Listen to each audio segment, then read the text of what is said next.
नमस्कार, स्वागत है आप सभी का UP triple S C ANM 2022 और आप सभी के सवालों के जवाब के साथ इस वीडियो में उपस्थित हूं। और आप सभी के लिए एक निवेदन है, विशेष सूचना है कि जो भी आपके कमेंट रहेंगे या जो भी आपके मन में कोई भी छोटा सा भी सवाल हो, आप कमेंट सेक्शन में ज़रूर पूछें। और डेली एक सेशन जो है शाम के समय आपके सभी जितने भी कमेंट्स रहेंगे, जितने भी सवाल रहेंगे, उनके जवाब को लेकर के मैं आप सभी के बीच में उपस्थित रहूँगा। डेली ये सेशन चलेगा जब तक कि आप सभी की जो भी समस्याएं हैं उन सभी का पूरी तरह से निस्तारण या उसका क्या उपाय है या फिर उसमें आप क्या कर सकते हैं, उसको लेकर के जब तक चीज़ें पूरी तरह से निस्तारित नहीं हो जाती हैं। चलिए वीडियो को स्टार्ट करते हैं। प्लीज़ वीडियो को आप सभी पूरा देखें बिना स्किप की। वीडियो को सभी लाइक ज़रूर कर दीजिएगा, शेयर कर दें और सबसे पहले आप चैनल को सब्सक्राइब कर लेंगे अगर अभी तक आपने सब्सक्राइब ना किया हो तो। इसके अलावा देखिए बहुत सारी भ्रामक चीज़ें भी बताई जाती हैं। थोड़ा सा आप लोग अपने स्तर से भी ज़रूर चीज़ों को आप पता करिएगा, क्योंकि लोग अपने हिसाब से चीज़ें बता देते हैं। जबकि देखिए हमने आपको कहा था कि एक बार नोटिफिकेशन हमने आपको लगभग 2-3 बार दिखा दिया कि एक बार नोटिफिकेशन आप सभी ज़रूर पढ़ लें नोटिफिकेशन के हिसाब से। और उसके बाद काउंसलिंग या वेरिफिकेशन के समय, डॉक्यूमेंट वेरिफिकेशन के समय जो कुछ भी चीज़ें लगती हैं उसमें छोटी मोटी जो गलतियाँ होती हैं उनके लिए हम नोटरी दे देंगे तो काम हो जाता है। उसके लिए आप परेशान मत होइएगा। जैसे कहीं नाम में कोई छूट गया है कुछ या फिर कहीं संशोधन नहीं हो पाया है, वो सब चीज़ें सुधर जाएंगी।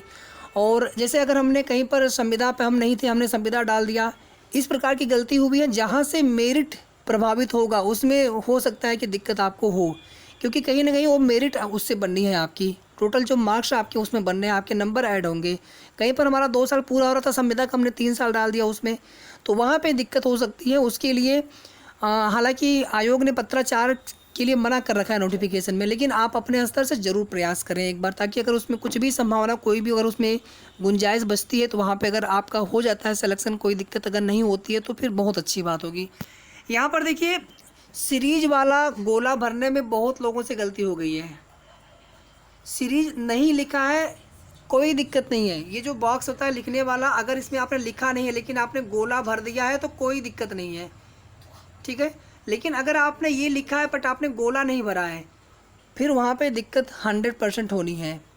ये बहुत बड़ी गलती है, क्योंकि क्वेश्चन जो आपका बुकलेट होता है उसमें जो सीरीज होती है वो यहाँ पे भरते हैं, उसी के हिसाब से स्कैनर चेक करता है आपकी OMR कापी। अगर आपने सीरीज ही नहीं भरा है फिर कैसे आपका चेक करेगा कि कौन सा सीरीज आपका था क्वेश्चन पेपर का। अगर आपने ये नहीं भरा है तो कोई दिक्कत नहीं है, ये नहीं भरा है तो फिर दिक्कत होगी। केवल आपने गोला अगर भरा है, अगर यहाँ पे आपने नहीं लिखा है किसी भी चीज़ में, रजिस्ट्रेशन नंबर में कुछ लिखने में बॉक्स में गलती होगी लेकिन गोला आपने सही भरा है तो कोई दिक्कत नहीं है। रजिस्ट्रेशन नंबर, रोल नंबर दोनों में से कोई भी अगर आपने एक बिल्कुल सही भरा है, दूसरा अगर कुछ गलती भी हुई है तो भी आपका रिजल्ट आना चाहिए। बिल्कुल आप उसके लिए परेशान मत होइएगा। दूसरा देखिए यहाँ पर कास्ट और डोमिसाइल सर्टिफिकेट फरवरी 2021 के हैं, जबकि जनवरी 1 वीक लास्ट डेट थी फॉर्म भरने की। तो यहाँ पे आपको पहले का कोई भी अगर आपके पास पुराना भी हो ज़्यादा तो प्लीज़ आप उसे रखें। और साथ ही साथ जब आपने एक नया बनवाया हुआ है फरवरी 2021 का, तो फिर आपको वापस से नया बनवाने की आवश्यकता नहीं है। सपोर्टिंग डॉक्यूमेंट में आप सभी लगाएं, पुराना नया सभी लगाएं, कुछ छोड़ना नहीं है। नियम तो ये है कि जो लास्ट डेट होती है फॉर्म भरने की तिथि, उसके पहले का वैलिड डॉक्यूमेंट्स आपके पास होना चाहिए।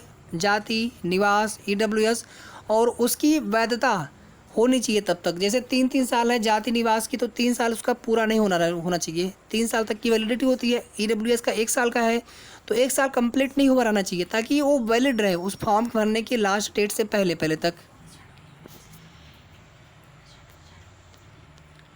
इसके बाद देखिए ANM की सर्टिफिकेट में करेक्शन करवाया था, तो फिलहाल तो फाइनल सर्टिफिकेट में करेक्शन लिखा है, उससे कोई दिक्कत तो नहीं होगी, कोई दिक्कत नहीं होगी। अगर कुछ आपको थोड़ा भी डाउट लगे आप एक नोटरी लिखवा लीजिएगा, उसमें जो भी समस्या है वो वेरिफिकेशन के टाइम पे कोई दिक्कत नहीं होगी। 12 के मार्कशीट में मम्मी के नाम गलत है, क्या करें, तो आपको एक नोटरी बनवा लेना होगा वेरिफिकेशन के टाइम पे। नोटरी बनवा लीजिएगा आप, शपथ पत्र, उससे आपका काम हो जाएगा। फॉर्म में गलती से मैरिड की जगह अनमैरिड फिल हो गया है, क्या करें, इसमें भी आप एक नोटरी बनवा करके दे दीजिएगा, बहुत आसानी से बन जाता है कचहरी से। निवास अपने ससुराल का लगाई हो, कोई दिक्कत नहीं है। निवास आपने जहाँ का आपने एड्रेस डाला हो वहीं का आप निवास लगा दीजिएगा, उससे कोई दिक्कत नहीं होती है।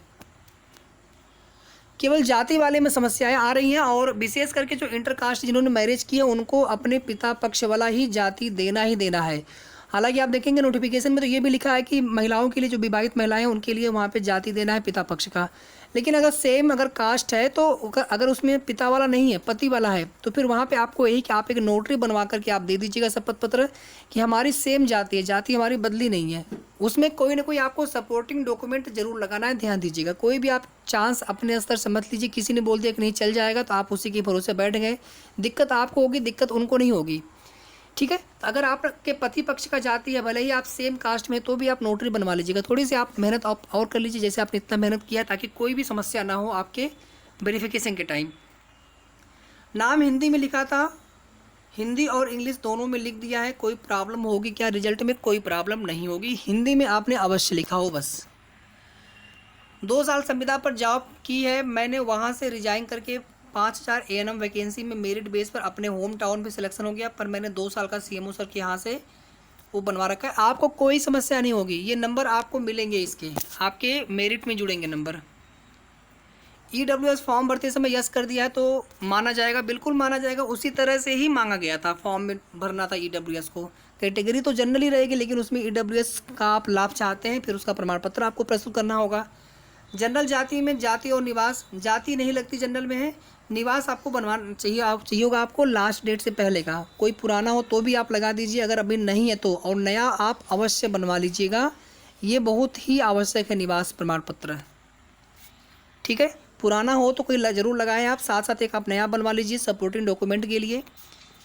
नियम तो ये कि फॉर्म भरने के लास्ट डेट से पहले का आपके पास होना चाहिए, तब वैलिड, यानी एक्सपायर ना हो, मतलब 2018 के बाद का हो, और फॉर्म भरने के लास्ट डेट से पहले का हो। 3 साल आप देख लीजिए। निवास 33 है, जनरल में होगा कि नहीं? देखिए ऐसे तो चांस कम है आपके, लेकिन कोई नहीं जानता है कितनी मेरिट नीचे आ जाएगी। हालांकि थोड़ा सा ज़्यादा हम एक्सपेक्ट कर रहे हैं यहाँ पे, लेकिन मैं आपको ये नहीं कहूँगा कि आप निराश हो जाइए, क्या पता कितनी मेरिट नीचे आ जाए। इनके है 38.75 OBC कैटेगरी से, तो क्या मेरे नंबर आ सकते हैं? बिल्कुल आपका नंबर आ सकता है, चांस है। 40 के अगर आप आसपास है, 1-2 नंबर कम ज़्यादा भी है तो भी आपके चांस रहेंगे। 42 है जनरल में, तो बिल्कुल आपका हो सकता है या हो जाना चाहिए। जो लोग कह रहे हैं 50 जाएगी, 60 जाएगी, तो ये सब हवाई वाले बातें हैं। और हमने आपको कई बार बताया है कि इसमें 2-3 हज़ार तो आप देखेंगे कुछ OMR में गलती है, कहीं जाति निवास, कहीं कुछ डॉक्यूमेंट, तमाम तरह की गलतियाँ। तो कुछ लोग हो सकता है कि वेरिफिकेशन न भी कराएं, तो इतना मेरिट हाई नहीं जाएगा। संविदा वाले लोग कह रहे हैं ना, लेकिन उसमें संविदा वाले में देखेंगे बहुत लोगों ने प्राइवेट हॉस्पिटल का लगा रखा है, उसमें बहुत लोगों ने अपना कई और ऐसे लगा रखा है जो मान्य होगा कि नहीं होगा, बहुत तरह की चीज़ें उसमें हैं। तो आप लोग परेशान मत होइए, जब तक कोई ऑफिशियल डेटा ना, कोई कह दिया 10,000 संविदा वाले हैं तो आप उसको मान के कैसे बैठ सकते हैं? हो सकता है 4,000 ही हो सकता है 5,000 ही हो। आंसर में 2 गोला हो गया है तो उस क्वेश्चन का आपको आंसर नहीं मिलेगा। PET में EWS नहीं लगाया था, बट ANM के फॉर्म में लगाया है, तो क्या ANM EWS की? हाँ बिल्कुल, आपका इसमें EWS आपका मान्य होगा। जनरल की कट ऑफ होगी, क्योंकि 49 हो रहे थे, अब इनकी है 42। 40 के अगर आप ऊपर हैं जनरल तो आपका बिल्कुल चांस है। जाति पिता की तरफ नहीं है, नया बनवा ले चल जाएगा, या आप नोटरी बना ले सेम कास्ट का। देखिए आप नोटरी तो आपको ज़रूर बनवा लेना है कि हमारी सेम जाति है, और अगर आप नया बनवा सकते हैं पिता पक्ष का तो आप ज़रूर बनवा लें। हालांकि ये सब चीज़ें थोड़ा सा काम बढ़ जाता है, फिर इसमें समय श्रम पैसा भी ख़राब होगा, लेकिन चांस नहीं ले सकते हैं। नोटिफिकेशन के हिसाब से तो चीज़ें थोड़ा सा है कन्फ्यूजिंग, तो आप बनवा लीजिए, बिना पूछे आप बनवा लीजिए, नया बनवा लीजिए आप। जाति भी और नोटरी भी आप ज़रूर बनवा लें, उसको भी अच्छा रहेगा। थोड़ा सा है तो आपको काम मेहनत करनी पड़ेगी, लेकिन करवा लेंगे तो अच्छा रहेगा। यहाँ पर देखिए, शादी होने के बाद पिता के तरफ से लेखपाल रिपोर्ट नहीं लगाते हैं। देखिए इसमें आपको जो अपना सपोर्टिंग डॉक्यूमेंट होता है उसमें पिता वाला लगाना होगा। जैसे आपने आधार लगाया, उसमें पति का नाम लिखा है, तो फिर उससे कैसे बनेगा? तो उसमें आप कोई पुराना डॉक्यूमेंट हो उससे आप लगा दीजिए। तो या फिर कुछ और भी उसके सलूशन होते हैं कि कुछ शपथ पत्र पे लिख करके दे दें हम, तो उसमें बन जाता है, सलूशन है इसका। अगर आप कोशिश करेंगे तो ये बन जाता है। हालांकि अब बनवाएंगे वो चलेगा कि नहीं चलेगा, क्योंकि फॉर्म भरने के लास्ट डेट से पहले का होना चाहिए था, लेकिन आप बनवा के रख लीजिए। और इसके अलावा नोटरी जो है सेम जाति का है, तो नोटरी भी आप ज़रूर लिखवा लें। सेंट्रल वाला नहीं लगवाना था, कोई भी स्टेट गवर्नमेंट की वैकेंसी होती है, स्टेट गवर्नमेंट की फॉर्मेट पर ही जाति निवास और EWS का सर्टिफिकेट प्रमाण पत्र बनवाना होता है। ये तो मतलब मिस्टेक है आपकी, क्योंकि इसकी वजह से देखिए दिक्कत हो सकती है या दिक्कत हो जाएगी। तो इसमें वही करना आपको है कि आप स्टेट वाला आपके पास होना चाहिए, और स्टेट वाला ही आप वेरिफिकेशन के टाइम लेकर के जाएं। अगर चल जाएगा तो ठीक है, कोशिश करिए आपके चल जाए, प्रयास करिए अपने स्तर से। मेरा सेट एल लिखी हूँ लेकिन गोला भूल गई हूँ, तो ये बहुत बड़ी मिस्टेक है।